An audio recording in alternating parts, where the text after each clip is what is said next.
नमस्कार, स्वागत है आप सभी का डीडी न्यूज पर। आप देख रहे हैं मिड डे प्राइम। मैं हूं जया सिन्हा और अगले घंटे में हम बात करेंगे देश भर की बड़ी खबरों की। बताएंगे दुनिया भर में कौन कौन सी खबरों पर है सबकी नजर और क्या चल रहा है खेल और अर्थ जगत में, और कुछ हल्के फिल्म कला और संस्कृति के क्षेत्र से भी। लेकिन सबसे पहले बड़ी खबरें। प्रधानमंत्री नरेंद्र मोदी ने चित्तौड़गढ़ में राजस्थान को दी विकास की सौगात। 7,000 करोड़ रुपए की परियोजनाओं का किया लोकार्पण और शिलान्यास। मेहसाणा, भटिंडा, गुरदासपुर गैस पाइपलाइन भी की राष्ट्र को समर्पित। गैस आधारित अर्थव्यवस्था को बढ़ावा देने की दिशा में अहम कदम।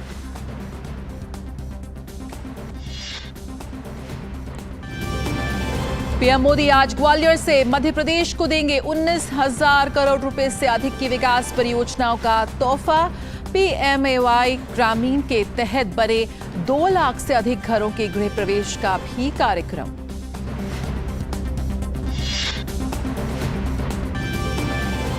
राष्ट्रपिता महात्मा गांधी और पूर्व प्रधानमंत्री लाल बहादुर शास्त्री की जयंती आज। राष्ट्रपति, उपराष्ट्रपति और प्रधानमंत्री ने दोनों महान व्यक्तित्व को अर्पित की श्रद्धांजलि। पीएम ने कहा, बापू के सपनों को पूरा करने की दिशा में करते रहेंगे काम। वहीं शास्त्री जी के दिए नारे से आज भी मिलती है प्रेरणा।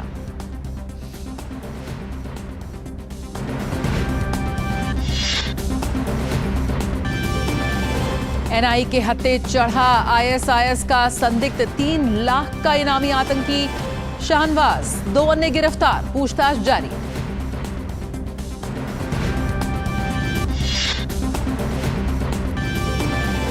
पश्चिम बंगाल के मनरेगा घोटाले पर सत्ताधारी टीएमसी पर भाजपा का निशाना।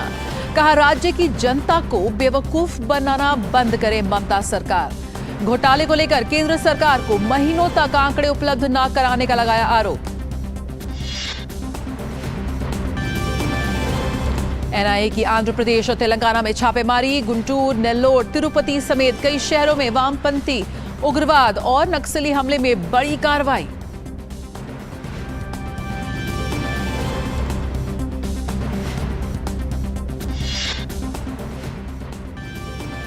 और एशियाई खेलों में भारत का शानदार प्रदर्शन जारी। 13 स्वर्ण के साथ भारत ने जीते कुल 56 मेडल।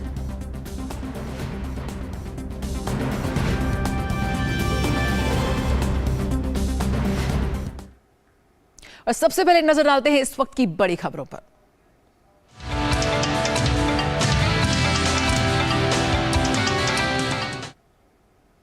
प्रधानमंत्री नरेंद्र मोदी ने राजस्थान के दौरे पर लगभग 7,000 करोड़ रुपए की परियोजनाओं का लोकार्पण और शिलान्यास किया।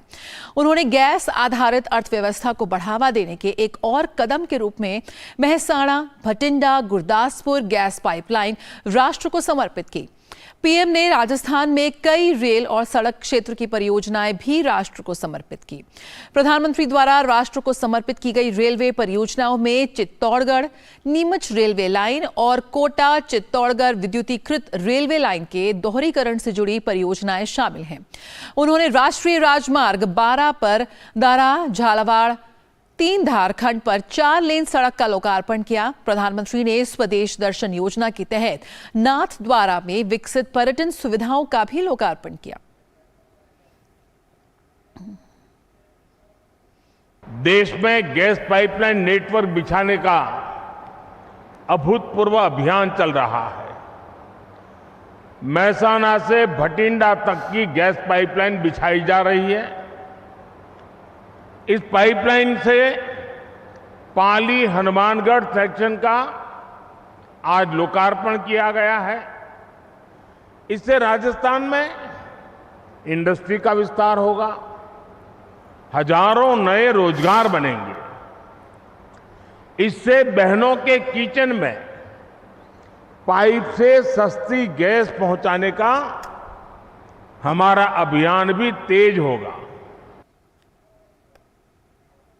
और प्रधानमंत्री नरेंद्र मोदी ने राजस्थान के चित्तौड़गढ़ में एक जनसभा को भी संबोधित किया। पीएम ने राज्य की अशोक गहलोत सरकार पर हमला बोलते हुए कहा कि कांग्रेस की मनमानी राजस्थान की धरती पर नहीं चलेगी।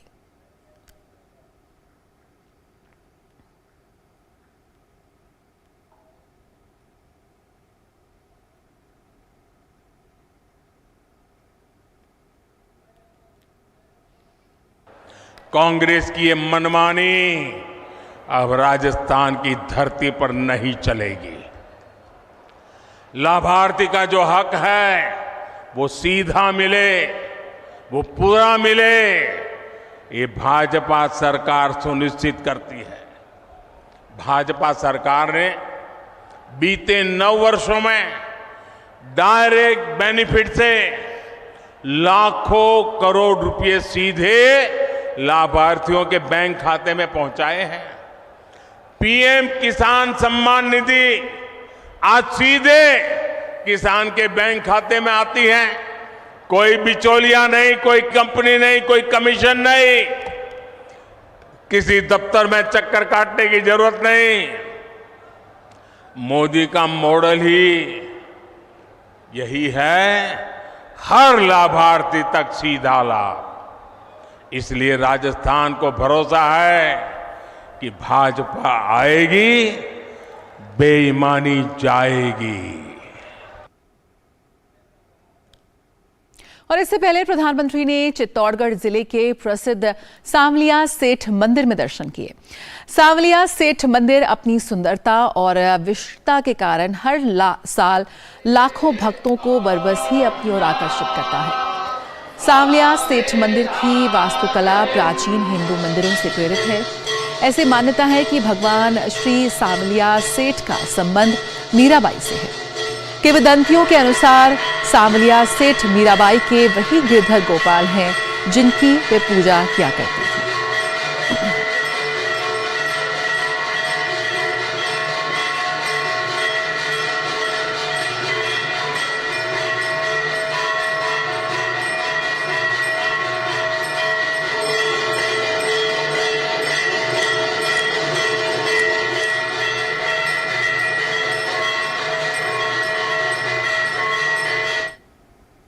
प्रधानमंत्री आज राजस्थान के बाद मध्य प्रदेश के दौरे पर ग्वालियर में होंगे।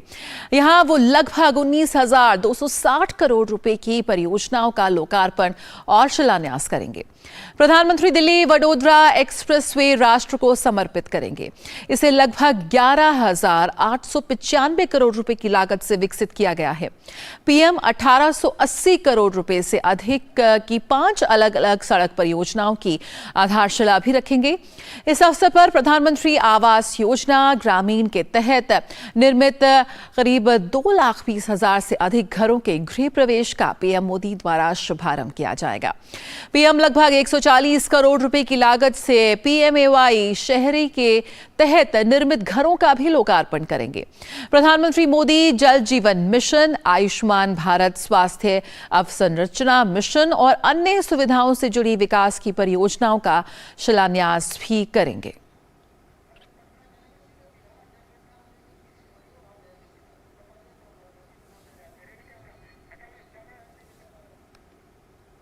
और आई सीधे चलते एक प्रेस वार्ता में, जहां बिहार जनगणना को लेकर इस वक्त पत्रकारों को संबोधित किया जा रहा है। अंडरलाइंग क्लॉज होता है to the best of our knowledge.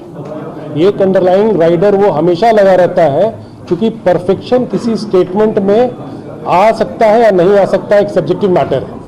तो जब भी हम एफिडेविट भी कोर्ट में करते हैं तो ये कह के करते हैं कि हम एफिडेविट कर रहे हैं, बट जो कर रहे हैं it is to the best of our knowledge.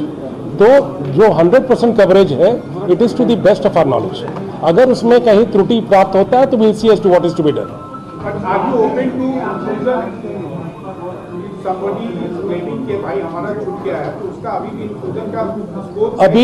अभी वर्तमान में मेरे समझ से कभी भी कोई इस तरह का ऑपरेशन होता है, स्टैटिस्टिकल ऑपरेशन होता है, तो उसका एक ओपनिंग और क्लोजिंग टाइम होता है, ओपन एंडेड नहीं होता है।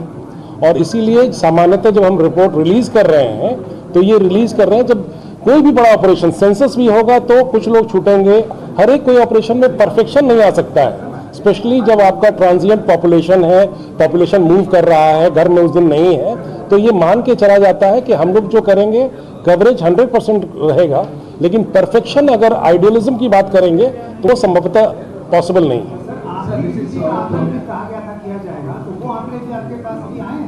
हाँ, वो आंकड़े क्यों नहीं रिलीज किया जा रहा है? सोशियो इकोनॉमिक सर्वे जो आपने किया था उसके आंकड़े आज आपने क्यों नहीं रिलीज किया?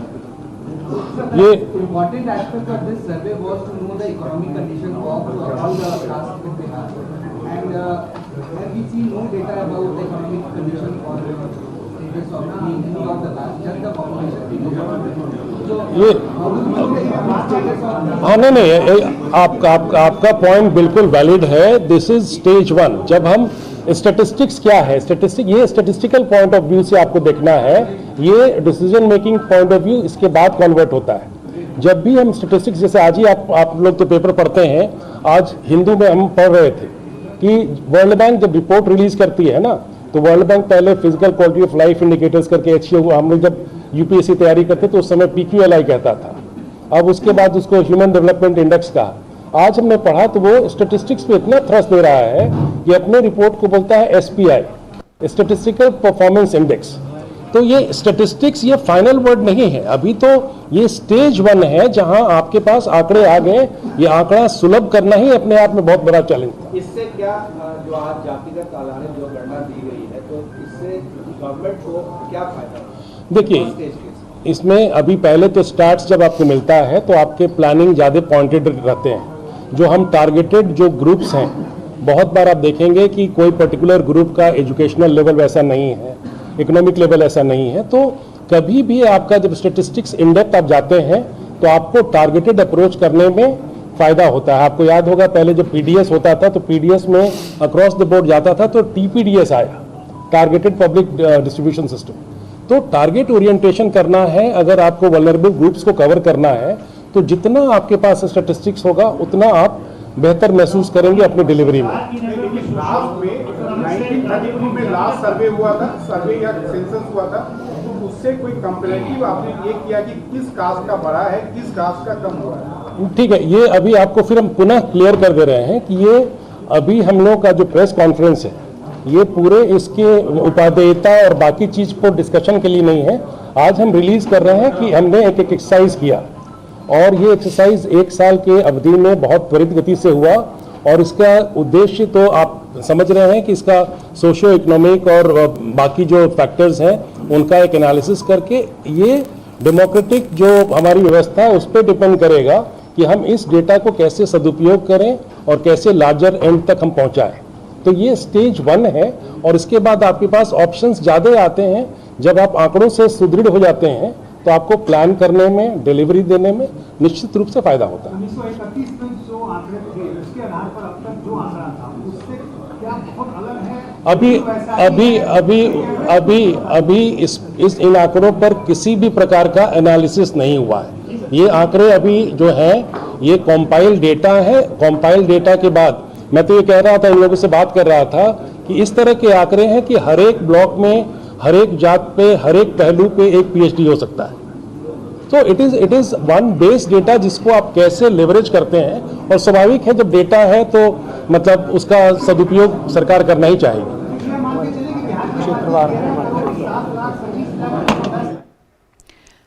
तो बिहार जनगणना को लेकर जो रिपोर्ट है वो जारी कर रहे हैं इस वक्त मुख्य सचिव। इस पर आपको याद होगा काफ़ी बवाल मचा था, बिहार से जुड़ी इस खबर पर अदालत तक ये मामला पहुंचा था। फिलहाल इसके ऊपर रिपोर्ट जारी करके वो जानकारी दे रहे हैं कि एकदम स्टेज 1 है। जातीय गणना की रिपोर्ट जारी करने के बाद जिस तरह से सामाजिक एवं आर्थिक विशेषज्ञों से भी इस पूरे मसले पर राय ली जाएगी।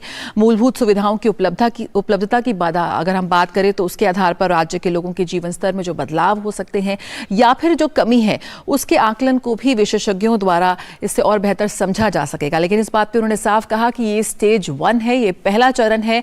बहुत ही कम समय में इस जातीय जनगणना को अंजाम दिया गया है। इस पर रिपोर्ट जारी की गई है। इस पर और डिटेल्स अभी बहुत जल्दी आएंगे, लेकिन यहाँ पे रुकेंगे एक छोटे से ब्रेक के लिए। जल्द हाजिर होते हैं। चाची, कल्याण भव, सुखी भव और सबसे जरूरी आशीर्वाद आयुष्मान भव। वो तो मोदी सरकार सबको दे रही है। देश के धनी आदमी जिस प्रकार से आरोग्य की सेवा प्राप्त कर सकते हैं, अब मेरे देश के गरीब को भी वही सेवाएं उपलब्ध होनी चाहिए। शुरू हो रहा है आयुष्मान भव अभियान 17 सितंबर से। आयुष्मान आपके द्वार का तीसरा चरण। मोबाइल से ही बन जाएगा आयुष्मान कार्ड। आयुष्मान मेला आयोजन, जहां कई बीमारियों की होगी मुफ्त जांच और इलाज। अंगदान शपथ पंजीकरण, जिससे हमारे बाद भी किसी और को मिले जीवन। रक्तदान शिविर और आयुष्मान सभा का आयोजन। इन सुविधाओं का लाभ उठाने नजदीकी आयुष्मान हेल्थ और वेलनेस सेंटर पर जाएं। अब होगा जन जन आयुष्मान। ब्रेक के बाद स्वागत है, आप देख रहे हैं मिड डे प्राइम। आज राष्ट्रपिता महात्मा गांधी की जयंती है। उनकी जयंती का ये 154वां वर्ष है। न सिर्फ भारत बल्कि पूरी दुनिया उनके शांति और अहिंसा के संदेश को मानती है। ऐसे महात्मा और राष्ट्रपिता हमारे बापू की जयंती पर हम सभी उन्हें श्रद्धापूर्वक नमन करते हैं। मोहनदास करमचंद गांधी जो आगे चलकर महात्मा कहलाए, 2 अक्टूबर 1869 को गुजरात के पोरबंदर में पैदा हुए। उनके जीवन की एक घटना ने उन्हें ऐसा बना दिया कि वो सीधे अंग्रेजों से लोहा लेने लगे, वो भी शांति और अहिंसा के रास्ते पर चलकर। आजादी दिलाने में महात्मा गांधी के अभूतपूर्व योगदान को भुला नहीं जाया जा सकता। उनके द्वारा किए गए संघर्षों के द्वारा ही आज हम स्वतंत्र रूप से सांस ले रहे हैं।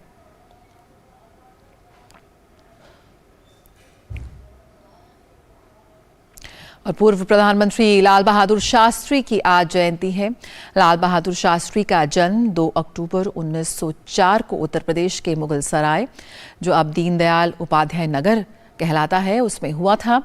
लाल बहादुर शास्त्री के कार्यों और विचारों ने भारत के स्वतंत्रता संग्राम और बाद में देश को आकार देने में बड़ी भूमिका निभाई।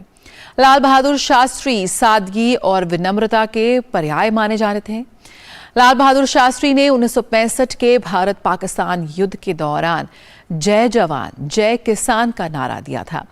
उन्होंने देश को जय जवान जय किसान का नारा दिया।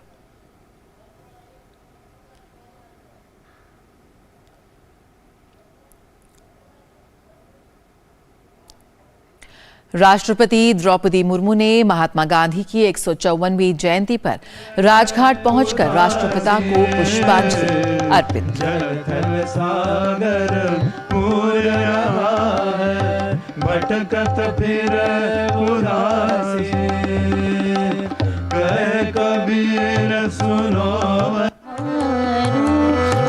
और राष्ट्रपति द्रौपदी मुर्मू ने पूर्व प्रधानमंत्री लाल बहादुर शास्त्री की 119वीं जयंती पर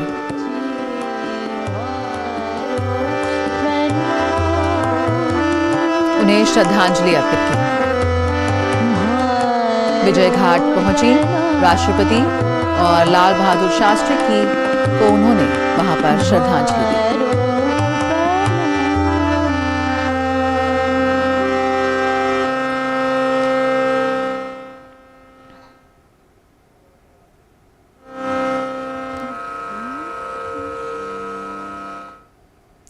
महात्मा गांधी की 154वीं जयंती के मौके पर उपराष्ट्रपति जगदीप धनखड़ ने राजघाट पहुंचकर महात्मा गांधी को पुष्पांजलि अर्पित की।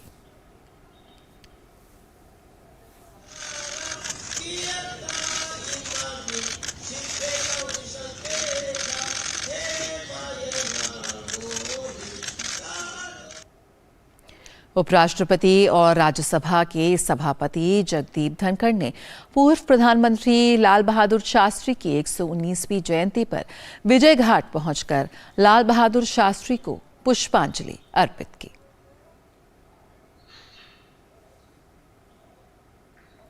महात्मा गांधी की 154वीं जयंती पर प्रधानमंत्री नरेंद्र मोदी ने राजघाट पहुंचकर राष्ट्रपिता महात्मा गांधी को पुष्पांजलि अर्पित की। पथ प्रदर्शन कर पगों का ज्ञान की दे संपदा, छोड़ मत उन पर उन्हें रक्षित रहे तुझसे सदा। पूर्व प्रधानमंत्री लाल बहादुर शास्त्री की 119वीं जयंती पर प्रधानमंत्री नरेंद्र मोदी ने विजय घाट पहुंचकर लाल बहादुर शास्त्री को पुष्पांजलि अर्पित की।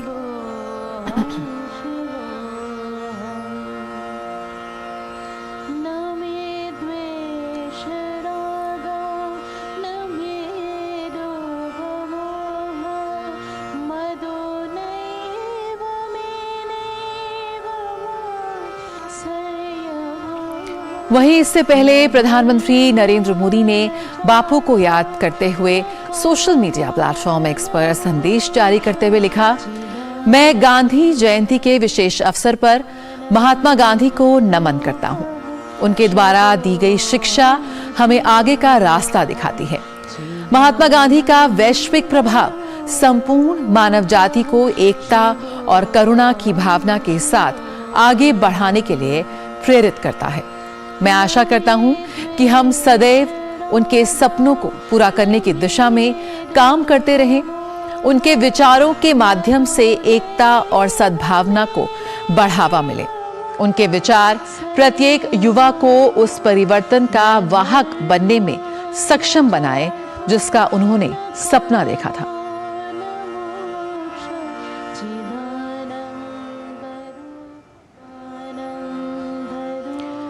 जय किसान जय जवान का नारा देने वाले पूर्व प्रधानमंत्री लाल बहादुर शास्त्री जी की जयंती पर प्रधानमंत्री नरेंद्र मोदी ने उन्हें याद करते हुए सोशल मीडिया प्लेटफॉर्म पर अपने संदेश में लिखा, लाल बहादुर शास्त्री जी को उनकी जयंती पर याद कर रहा हूं। उनकी सादगी, राष्ट्र के प्रति समर्पण और जय जवान जय किसान का प्रतिष्ठित आह्वान आज भी पीढ़ियों को प्रेरित करता है। भारत की प्रगति के प्रति उनकी अटूट प्रतिबद्धता और चुनौतीपूर्ण समय में उनका नेतृत्व अनुकरणीय है। हम सदैव सशक्त भारत के उनके दृष्टिकोण को साकार करने की दिशा में काम करते रहेंगे।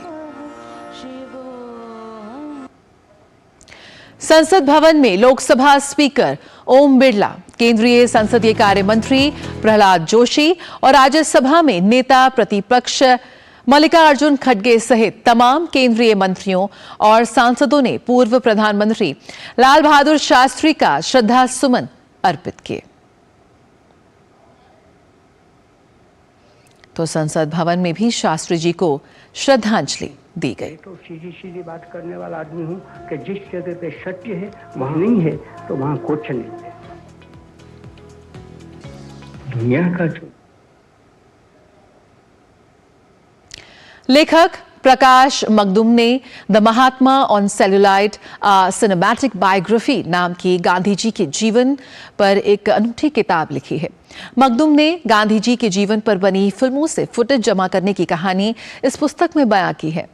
प्रकाश मखदूम ने कहा कि ये किताब महात्मा गांधी जी के जीवन को देखने का एक दर्पण है। पुस्तक में उन्होंने गांधी जी की फिल्मों के प्रति अरुचि का जिक्र करते हुए कहा कि गांधी जी के जीवन में बहुत सारे विषयों और चीजों को लेकर विचार में बदलाव आए, लेकिन फिल्मों को लेकर उनके जीवन में कभी कोई बदलाव नहीं आया। वो इसे वक्त की बर्बादी समझते थे। इस पुस्तक में गांधी जी के जीवन के कई अनछुए पहलुओं को देखने का मौका भी मिलता है। गांधी जी जो थे उनको सिनेमा अच्छा नहीं लगता था। सिनेमा एज ए मीडियम उनको अच्छा नहीं लगता था। उन्होंने बार बार ये बताया भी कि उन्होंने फिल्में सिर्फ पूरे जीवन काल में 2 ही देखी, बट उसमें पैराडॉक्स ये था, विरोधाभास ये था कि वो सबसे ज़्यादा जिन पे ऊपर चित्रीकरण हुआ है ऐसे व्यक्तियों में से एक थे। तो वो विचार जो है वो मुझे इसको प्रेरित किया कि इसके ऊपर मुझे ज़्यादा संशोधन करना चाहिए, रिसर्च करना चाहिए, और मैं लिखता गया। तो प्रकाश जी के साथ ये पूरी बातचीत आप देख सकते हैं आज शाम 7:30 बजे सिर्फ डीडी न्यूज पर। मिड डे प्राइम में यहां लेते एक छोटा सा ब्रेक, जल्द हाजिर होते हैं। चाची, कल्याण भव, सुखी भव, और सबसे जरूरी आशीर्वाद, आयुष्मान भव। वो तो मोदी सरकार सबको दे रही है। देश के धनी आदमी जिस प्रकार से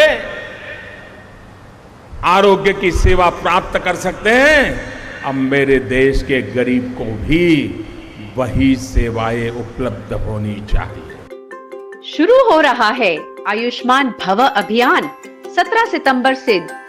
आयुष्मान आपके द्वार का तीसरा चरण।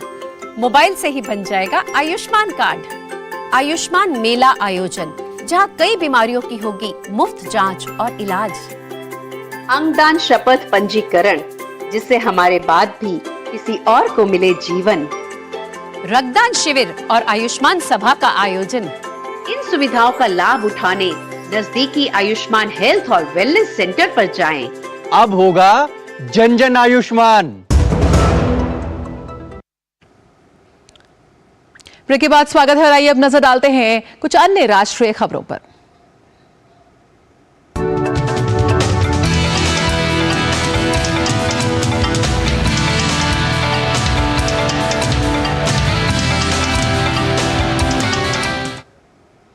दिल्ली पुलिस को आज एक बड़ी कामयाबी मिली है। स्पेशल सेल ने राष्ट्रीय जांच एजेंसी यानी कि एनआईए की लिस्ट में मोस्ट वांटेड आतंकी शाहनवाज उर्फ शफी उजमा को गिरफ्तार किया है। एनआईए ने इस आतंकवादी के ऊपर 3 लाख रुपए का इनाम रखा था। आतंकी से पूछताछ के बाद उसे हिरासत में लिया गया।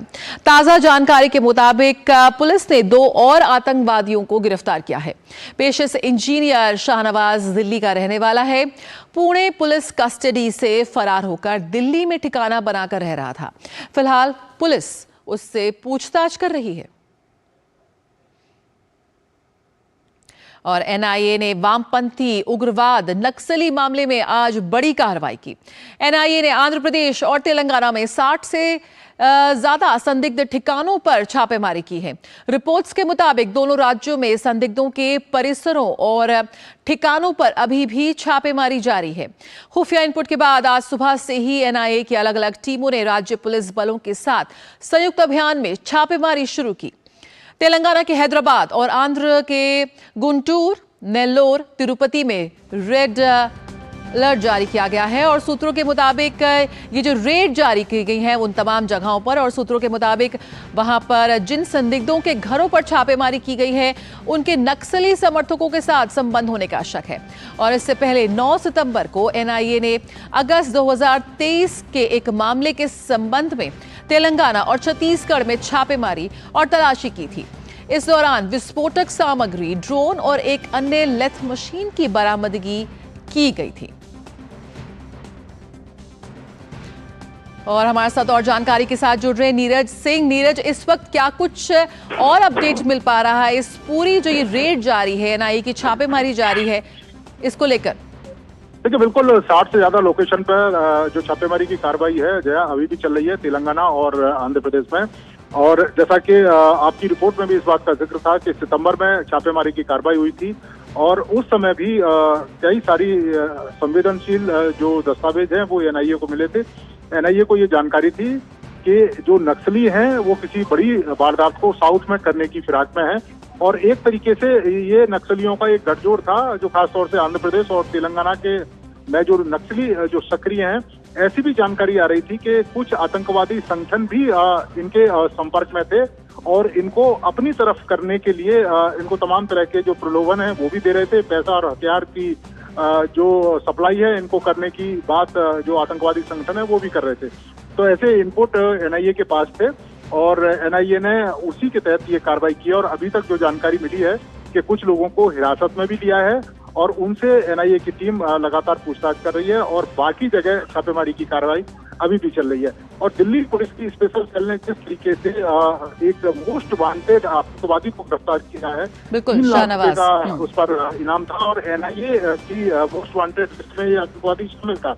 इसके निशानदेही पर जिन 2 लोगों को गिरफ्तार किया गया है उनके ऊपर भी 3 लाख रुपए का इनाम था। तो आप समझ सकते हैं कि कितनी बड़ी कामयाबी दिल्ली पुलिस को लगी है और दिल्ली पुलिस अभी भी शहनवाज से लगातार पूछताछ कर रही है क्योंकि पुणे पुलिस की कस्टडी में भागा है और इसके ऊपर कई सारे केस भी है। और सबसे महत्वपूर्ण बात यह है कि ये स्लीपर सेल के तौर पर काम करता और बड़े पैमाने पर आतंकवादियों की भर्ती के लिए इसे सीमा पार बैठे आतंकवादी संगठन लगातार दिशा निर्देश दे रहे थे। ये पैसा इकट्ठा कर रहा था और उत्तर भारत में किसी बड़ी वारदात को करने की फिराक में था और यही कारण है कि ये जगह जगह जो स्लीपर सेल मौजूद थे वहां पर लोगों को एक्टिव कर रहा था ताकि किसी बड़ी वारदात को अंजाम दे सके। दिल्ली पुलिस की स्पेशल सेल ने एक बड़ी कामयाबी मिली है। इससे पूछताछ अभी भी चल रही है। इसके 2 साथी जिनको गिरफ्तार किया उनसे भी जो पूछताछ है वो चल रही है और दिल्ली पुलिस का ये कहना है कि इसके बाद उनके पास कुछ ऐसी जानकारी मिली है कि एक तो घाटी में जो कुछ आतंकवादी सक्रिय हैं उनसे सीधे लिंक है। जल्द ही कुछ और गिरफ्तारियां भी इस केस में होंगी। बिल्कुल नीरज, हम आपसे आगे भी लगातार अपडेट लेते रहेंगे। फिलहाल यहाँ पर एनआईए की बड़ी कार्रवाई, 60 से अधिक ठिकानों पर इस वक्त एनआईए की ओर से रेड की जा रही है, छापेमारी की जा रही है। और उसके पहले जो दिल्ली पुलिस को एक बड़ी कामयाबी मिली थी, जब एक मोस्ट वांटेड क्रिमिनल शाहनवाज, उसको जब गिरफ्त में लिया गया है, उससे भी पूछताछ की जा रही है। इस पर लगातार हम आपको अपडेट देते रहेंगे। फिलहाल बहुत शुक्रिया। और यहाँ पर खबरों में अगर आगे बढ़ें तो बात करेंगे कि किस तरह से पश्चिम बंगाल के मनरेगा घोटाले पर यहाँ पर सत्ताधारी टीएमसी पार्टी घिरती नजर आ रही है। भाजपा ने इस मामले में टीएमसी पर जोरदार हमला किया है। भाजपा विधायक अग्निमित्रा पॉल ने ममता बनर्जी सरकार की मंशा पर सवाल खड़े करते हुए पूछा है कि आखिर ममता बनर्जी सरकार ने महीनों से मनरेगा के तहत हुए भुगतान की जानकारी और आंकड़े केंद्र सरकार को क्यों नहीं भेजे। उन्होंने कहा कि बंगाल में 4 जिले ऐसे हैं जहां पर आम लोगों ने मनरेगा भुगतान में भ्रष्टाचार की शिकायत की है। अग्निमित्रा ने कहा कि साफ है कि सत्ताधारी टीएमसी की मिलीभगत से ऐसा नहीं हो सकता। Has Mamata Banerjee, the police minister, arrested a single person? No, they haven't. I would ask the villagers, the local people of West Bengal, go to your nearest thana and file an FIR against these TMC leaders who have stolen your 100 days of work. So Mamata Banerjee and Abhishek Banerjee, stop fooling the people of Bengal. Stop fooling the poor people of Bengal. Give the accounts. We will go to Delhi and ask Honorable Prime Minister and Giriraj Singh Ji to give money to West Bengal. Don't do your theatrics, because we will not be fooled anymore. We know what you have been doing and what you plan to do in future. वहीं पश्चिम बंगाल भाजपा के प्रदेश अध्यक्ष सुकांता मंजुमदार ने कहा कि केंद्र सरकार की योजनाएं, मनरेगा और प्रधानमंत्री आवास योजना को लेकर पश्चिम बंगाल में काफी समय से शिकायतें आ रही थी। वहां जो टीम गई, उसने जांच में ये पता चला है कि इन योजनाओं के रुपयों का इस्तेमाल राज्य सरकार अपने राजनीतिक फायदे के लिए कर रही है। पश्चिम बंगाल में मनरेगा जो MGNREGS है और उनके साथ PMAY प्रधानमंत्री आवास योजना का जो फंड है, कुछ कारणों के वजह से ये रोका गया है। बहुत दिनों से नीचे के स्तर से जो इनके बेनिफिशियरीज है, इन बेनिफिशियरीज की तरफ से बार बार कंप्लेन आते रहे। पॉलिटिकली बेनिफिट लेने के लिए, राजनीतिक लाभ लेने के लिए MGNREGS को यूज किया जा रहा था पश्चिम बंगाल में। ये टोटल 484.27 लाख रुपीस का रिकवरी का लिए रिकमेंडेशन किया गया। और उन्होंने कहा कि हमने राज्य सरकार को 3 बार 15 अहम बिंदुओं पर योजनाओं में गड़बड़ी को रोकने के लिए जानकारी दी, लेकिन इसके बावजूद पश्चिम बंगाल की मुख्यमंत्री ममता बनर्जी ने इस पर कोई कार्रवाई नहीं की है। तो मजबूरन केंद्र सरकार को जनता के पैसे का दुरुपयोग और सरकारी योजनाओं में भ्रष्टाचार के चलते योजनाओं के लिए दिया जाने वाला रुपया रोकना पड़ा। जो टीम गए थे उनके इंक्वायरी में आया, वो nothing but the tip of the iceberg. No action was taken on every point of the report. Almost approximately 15 points were raised by our team.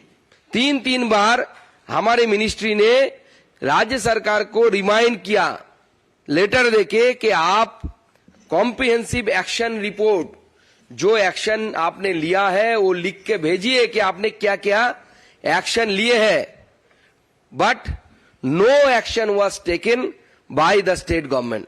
जो MGNREGS एक्ट है उसका सेक्शन 27 के प्रोविजन के द्वारा ये सरकार का हक है और इसमें एक्ट भी है कि वो उसको बंद कर सकते हैं।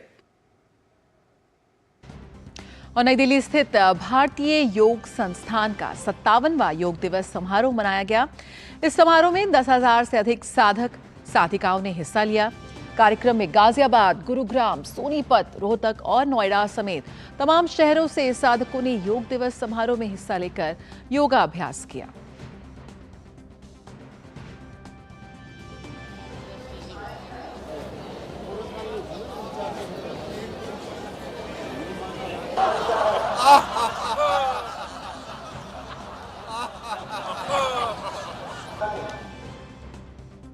तो योग रखे आपको निरोग। और अब बात उन खबरों की जो दुनिया भर में सुर्खियों में छाई हुई हैं।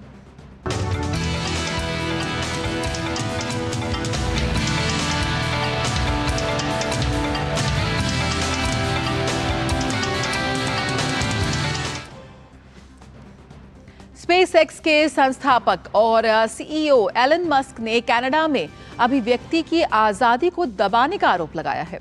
जस्टिन ट्रूडो सरकार की आलोचना की है उन्होंने कहा, एक्स पर लिखा कि ट्रूडो कनाडा में अभिव्यक्ति की स्वतंत्रता को कुचलने की कोशिश कर रहे हैं, जो कि शर्मनाक है। एलन मस्क का बयान कनाडा सरकार के एक हालिया आदेश के बाद आया है। इस आदेश में ऑनलाइन स्ट्रीमिंग सेवाओं को सरकार के साथ औपचारिक तौर पर रजिस्ट्रेशन करने को अनिवार्य कर दिया गया है। कनाडाई सरकार ने आदेश दिया है कि कनाडा में किसी भी तरह के ऑनलाइन स्ट्रीमिंग प्लेटफॉर्म शुरू करने से पहले सरकार को जानकारी देनी होगी। तो यहां पर एलन मस्क का जस्टिन ट्रूडो पर निशाना। और दक्षिण पूर्वी स्पेन के एक नाइट क्लब में लगी आग में कम से कम 13 लोगों की मृत्यु हो गई है। ये घटना मुर्खिया शहर की है। आग की वजह अभी स्पष्ट नहीं है। जिस समय आग लगी नाइट क्लब में भीड़ थी। मरने वालों की तादाद बढ़ने की आशंका जताई जा रही है। आपात सेवा के अधिकारी लगातार इमारत में तलाशी अभियान चला रहे हैं। 14 लोग अभी तक लापता बताए गए हैं। पुलिस के मुताबिक ये आग ला फोंडा नाम के एक नाइट क्लब में लगी और फिर आसपास के क्लबों में भी फैल गई। स्थानीय मीडिया की रिपोर्टों के मुताबिक सभी मौतें ला फोंडा क्लब में ही हुई हैं। एक भीषण हादसा वहां पर। और अमेरिका ने तुर्की के आंतरिक मंत्रालय के पास आत्मघाती हमले की निंदा की है और नाटो सहयोगी देश तुर्की में लोगों के साथ एकजुटता व्यक्त की है। अंकारा में आंतरिक मंत्रालय की इमारत के सामने एक आत्मघाती हमलावर ने विस्फोट किया था, जिसमें 2 पुलिस अधिकारी घायल हो गए। अंकारा में हुए आत्मघाती हमले की जिम्मेदारी कुर्दिस्तान वर्कर्स पार्टी ने ली है, जो तुर्की और उसके पश्चिमी सहयोगियों द्वारा प्रतिबंधित है।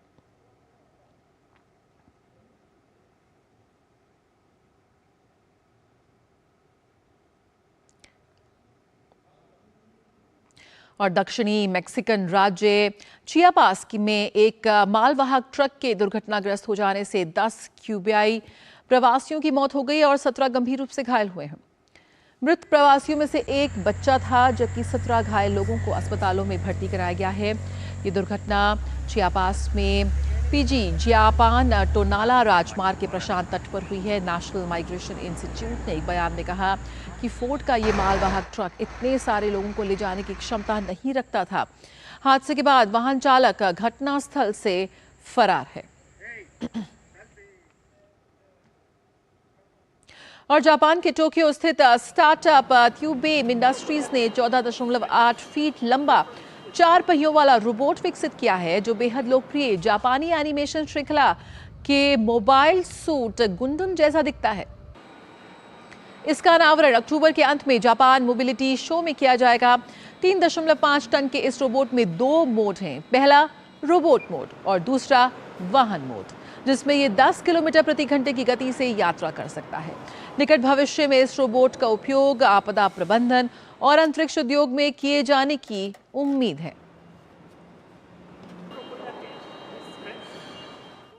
और आइए अब देखते हैं खेल जगत की खबरें।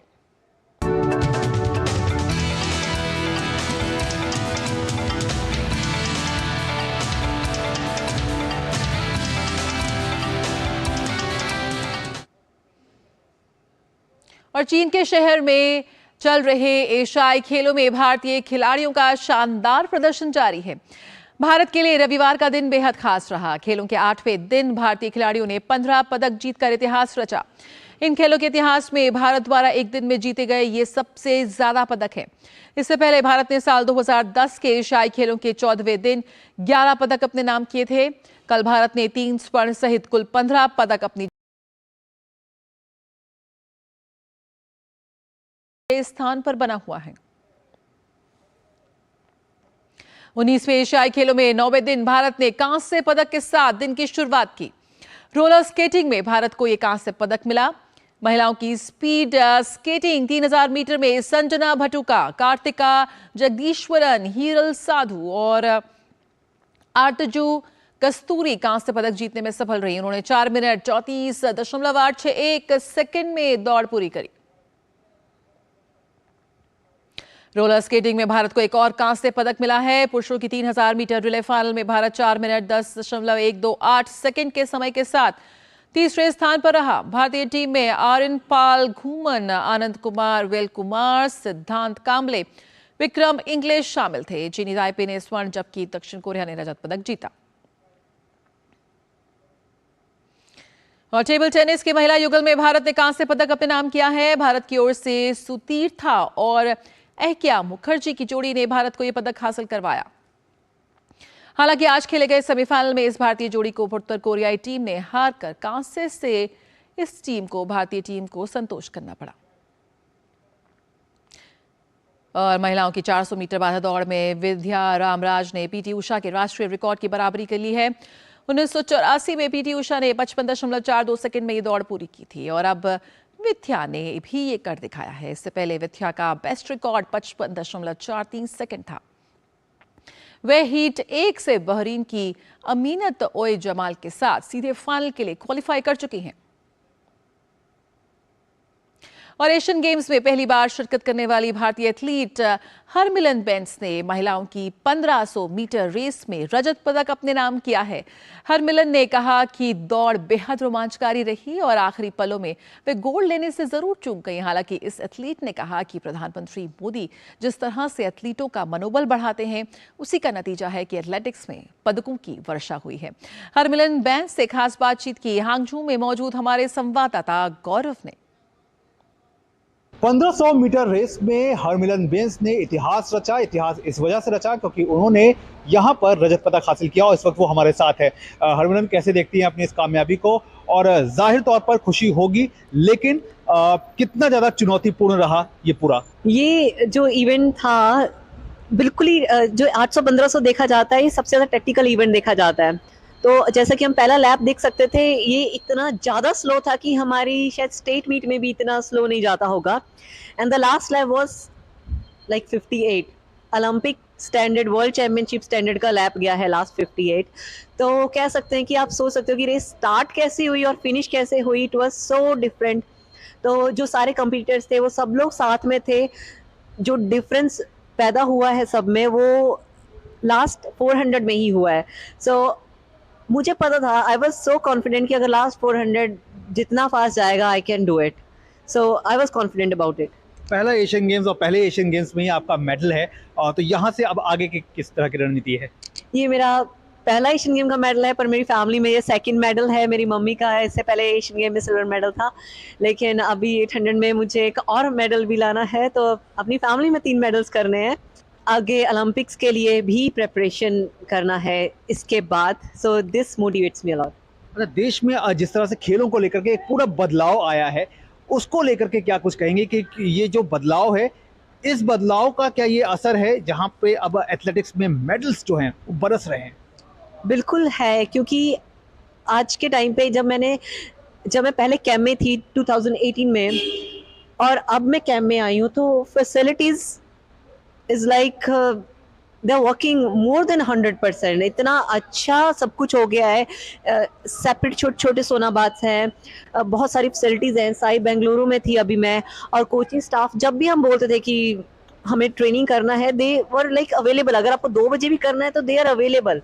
सो वी कैन से कि जो इसके पीछे हमारी जो फेडरेशन है और साई है जो काम कर रही है, वो आज रंग ला रहे हैं। पीएम मोदी जिस तरह से खिलाड़ियों को मोटिवेट करते हैं, उसके बारे में क्या कहेंगे?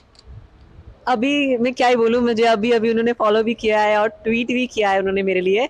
सो पहले मेरी घर पे बात हो चुकी थी, then I called again, you know what happened, Modi sir followed me and he tweeted for me, then he said oh wow. तो मेरे फैमिली में भी, मतलब आप समझ सकते हो कि क्या होगा मेरा रिएक्शन और कहाँ से मैं क्या मोटिवेट हुई कि यार वाओ मज़ा आ गया। और इतनी बड़ी पर्सनैलिटी अगर आपको ट्वीट कर रही है, आपको फॉलो कर रही है, तो ऑफ कोर्स आपको मोटिवेशन, एक अलग ही लेवल का मोटिवेशन मिलता है। Then I got that motivation today. चलिए, आपकी बात की बहुत बहुत शुक्रिया। तो वाकई एक अलग तरीके का मोटिवेशन होता है और यही मोटिवेशन जो होता है वो खिलाड़ियों को आगे आने वाली प्रतियोगिताओं के लिए तैयार भी करता है और मेडल का रंग भी लाता है। हांगजू से मैं गौरव कुमार, डीडी न्यूज के लिए।